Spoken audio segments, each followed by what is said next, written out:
மக்கள் வணக்கம். மீண்டும் இந்த ஆலயம் நிகழ்ச்சியின் மூலம் உங்கள் அனைவரையும் சந்திப்பதில் மிக்க மகிழ்ச்சி. ஆலயம் தொழுவது சாலவும் நன்று என்று ஆண்டோர்கள் சொன்னதற்கேற்ப ஆலய வழிபாடு ஆறுதலோடு ஆனந்தத்தையும் ஏற்படுத்தும். அதனால்தான் கோவில்களுக்கு செல்வதை ஒரு கடமையாக கொள்ள வேண்டும் என்கிறார்கள். அந்த வகையில் இதோ இந்த ஆலயம் நிகழ்ச்சி உங்களுக்காக.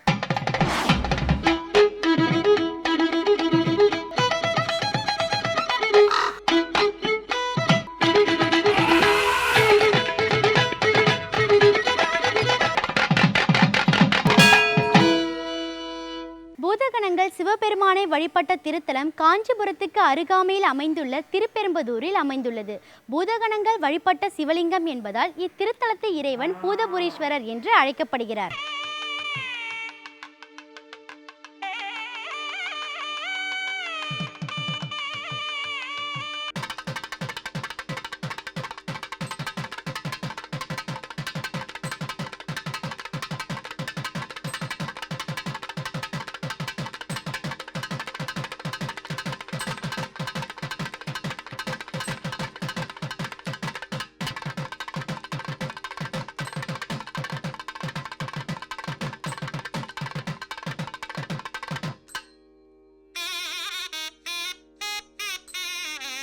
சென்னையிலிருந்து பூவிருந்தவல்லி என்னும் ஊரை கடந்து சென்றால் வரும் சிற்றூர் ஸ்ரீபெரும்புதூர். இவ்வூரில்தான் வைணவ ஆச்சாரியார் அவதரித்தார். பூதபுரி என்று வடமொழியிலும் ஸ்ரீபெரும்புதூர் என்று தமிழிலும் ஒரு காலத்தில் இவ்வூர் அழைக்கப்பட்டு காலப்போக்கில் ஸ்ரீபெரும்புதூர் என்றாகிவிட்டது.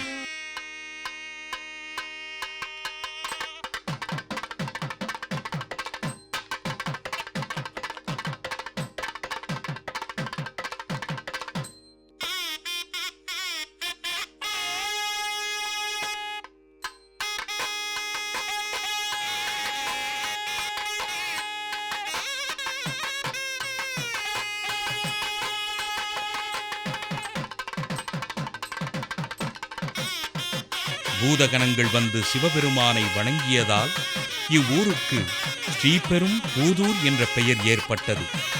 பூதகணங்கள் வழிபட்ட சிவலிங்கம் என்பதால் பூதபுரீஸ்வரர் என்பது இங்குள்ள இறைவனின் திருநாமம்.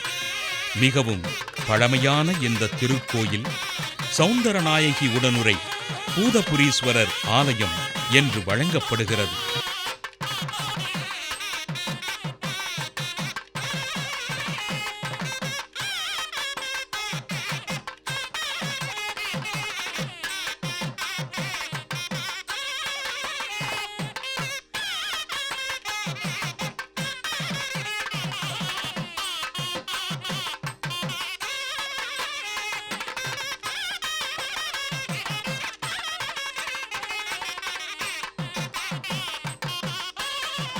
கந்த புராணத்துடன் தொடர்புடைய இந்த திருத்தலத்தின் சிறப்பு வரலாறும் பெருமையும் பூதபுரி மகாத்மியம் என்னும் நூலில் விரிவாக எடுத்துரைக்கப்பட்டிருக்கிறது. கையிலையில் ஈசன் நடனமாடிக்கொண்டிருக்கும் சமயம் பூதகணங்கள் சிரித்து விடுகின்றன. ஈசனின் சாபம் பெற்ற பூதகணங்கள் சாபத்தின் விளைவாக பூலோகத்திற்கு வருகின்றன. சாப விமோசனம் வேண்டி பிரம்மதேவனிடம் ஆலோசனை பெற்று சப்தகிரிக்கு கிழக்கே சத்தியவரத சேத்திரத்துக்கு வடக்கே இருக்கும் அருண ஆரண்யம் என்னும் வனப்பகுதியில் பூதகணங்கள் கடும் தவம் செய்கின்றனர். தவம் செய்யும் பூதகணங்களுக்கு அருளும் வகையில் மகாவிஷ்ணு ஈசனிடம் விண்ணப்பம் செய்கிறார். பூதகணங்களின் தவற்றை மன்னித்து தவத்தை மெச்சி சிவபெருமான் ரிஷப வாகனத்தில் அம்மையுடன் தோன்றி அருள் புரிந்தார் என்பது இத்திருத்தல வரலாறு.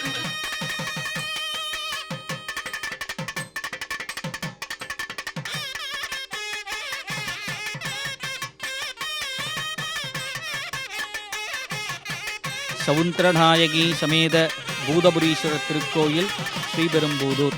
இத்திருக்கோயிலில் பார்த்தீங்கன்னா சுவாமியின் பெயர் பூதபுரீஸ்வரர், ஊரின் பெயர் பூதபுரி. பூதகணங்கள் வந்து வழிபட்ட திருத்தலம். திருத்தலத்தின் சான்றாக பூதகணங்களின் தலைவன் காலபைரவர் என்று சொல்லக்கூடிய பைரவ பெருமான் பிரார்த்தனா ஸ்தானம் என்று சொல்லக்கூடிய பிரார்த்தனை பண்ணக்கூடிய ஸ்தானத்தில் காலபைரவர் எழுந்தருளியுள்ளார். மற்ற திருத்தலங்களில் இல்லாத சிறப்பம்சம் இத்திருக்கோயிலில் உள்ளது. மற்றொரு சிறப்பம்சம் இத்திருக்கோயிலில் அம்பாள் இடபாகத்தில் குடியேறியுள்ளார். அதாவது சுவாமியும் அம்பாளும் கிழக்கு முகமாக இத்திருக்கோயிலில் அமைந்துள்ள ஒரு திருத்தலம். இடது பாகத்தின் இருப்பதால் அர்த்தநாரீஸ்வரர் திருக்கோலமாக இத்திருக்கோயிலில் சுவாமியும் அம்பாளும் அருள்பாலிக்கின்றார்கள்.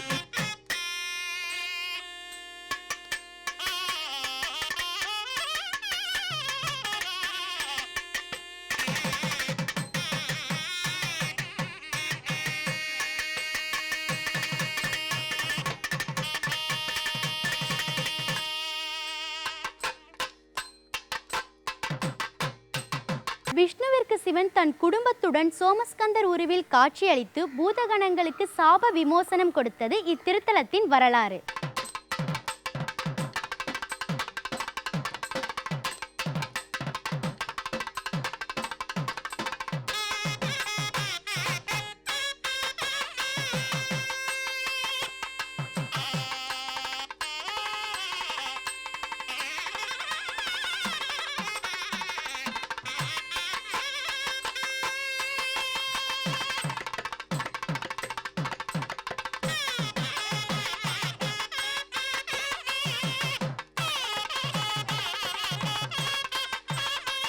பூதகணங்கள் இந்த ஸ்ரீபெரும்புதூர் திருத்தலத்தில் தவம் செய்து வழிபட்டன என்பதற்கு சான்றாக இன்றும் இந்த திருக்கோயிலில் நந்திக்கு அருகில் காலபைரவர் எழுந்தருளியிருக்கிறார். கிபி 8ஆம் நூற்றாண்டில் சோழ பேரரசர்களால் இந்த திருக்கோயிலுக்கு திருப்பணி நடைபெற்ற செய்திகள் கல்வெட்டுக்கள் மூலம் அறிய கிடைக்கின்றன.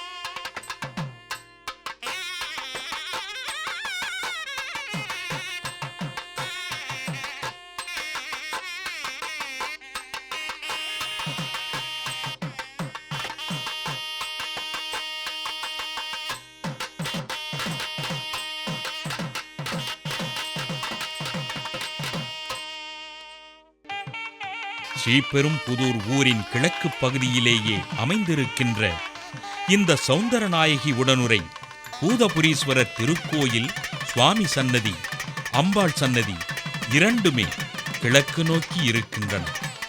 அம்பாள் சௌந்தரநாயகி சுவாமிக்கு இடப்பக்கத்தில் அமைந்திருப்பதால், இது திருக்கல்யாண திருக்கோலமாக இருப்பதால் இந்த திருக்கோயில் அர்த்தநாரீஸ்வரர் ஆலயம் என்றும் போற்றப்படுகிறது.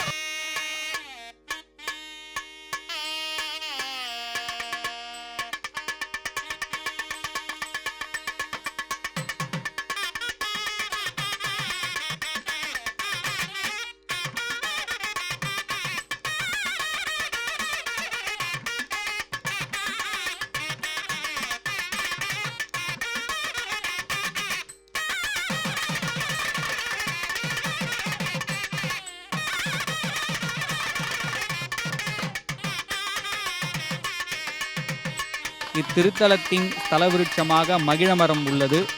மற்றும் இத்திருக்கோயிலில் குரு வழிபாடு மற்றும் அம்பாளின் நவராத்திரி 10 நாள் உற்சவங்கள், பங்குனி மாதத்தில் பரமேஸ்வரனுக்கு பங்குனி உத்திரம் மற்றும் திருக்கல்யாண வைபவம், ஐப்பசியில் அன்னாபிஷேக உற்சவம் மற்றும் சிறப்பாக நடைபெறுகிறது. பிரதோஷ காலங்களில் பிரதோஷ வழிபாடும் மற்றும் சிறப்பான முறையில் நடைபெற்று வருகின்றது. இத்திருக்கோயிலின் வணங்கி அனைவரும் அருள் பெறுமாறு வேண்டி கேட்டுக்கொள்கிறோம்.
மகிழமரமே தலமரமாக விளங்கும் இந்த சௌந்தரநாயகி உடனுரை பூதபுரீஸ்வரர் திருக்கோயிலில் தேய்பிறை அட்டமி அன்று காலபைரவர் வழிபாடு மிக சிறப்பு பெற்றதாகும். தீவினைகளெல்லாம் அகல இந்த காலபைரவரையும் பூதபுரீஸ்வரரையும் வணங்கினால் போதும் என்கிறார்கள். சௌந்தரநாயகி அம்பாளுக்கு நவராத்திரி சிறப்பு என்றாலும் ஆடிப்பூர வளைகாப்பு வழிபாடு குழந்தை பேறு மட்டுமன்றி எல்லா பேர்களையும் தரும் என்கிறார்கள்.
இன்றைய ஆலயம் நிகழ்ச்சியின் அடுத்த பகுதியாக வருகிறது திருப்புகழ். நாள்தோறும் ஒரு திருப்புகழை கேட்பது நலமாக இருக்கிறது இல்லையா?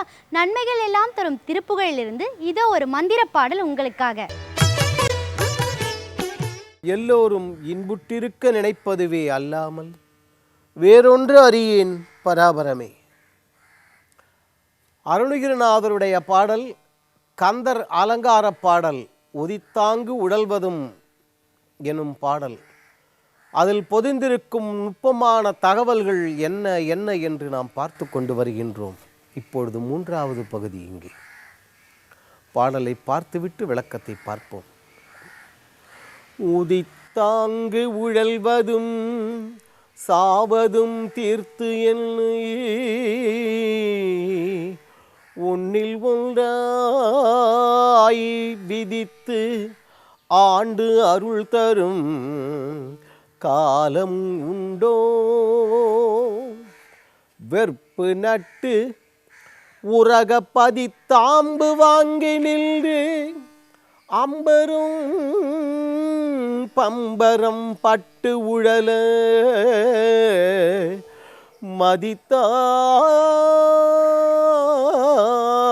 மதித்தால் திருமருகா மயில் ஏறிய மாணிக்கமே. பக்தித்துறையில் அருணகிரிநாதர் நம்மை இறங்கி அங்கே ஆனந்த கடலில் நீராடச் சொல்கின்றார் என்று பார்த்தோம் ஏற்கனவே. பார்க்கடல் கடந்த நிகழ்ச்சியினுடைய உண்மை என்ன என்று பார்த்தோம் அல்லவா?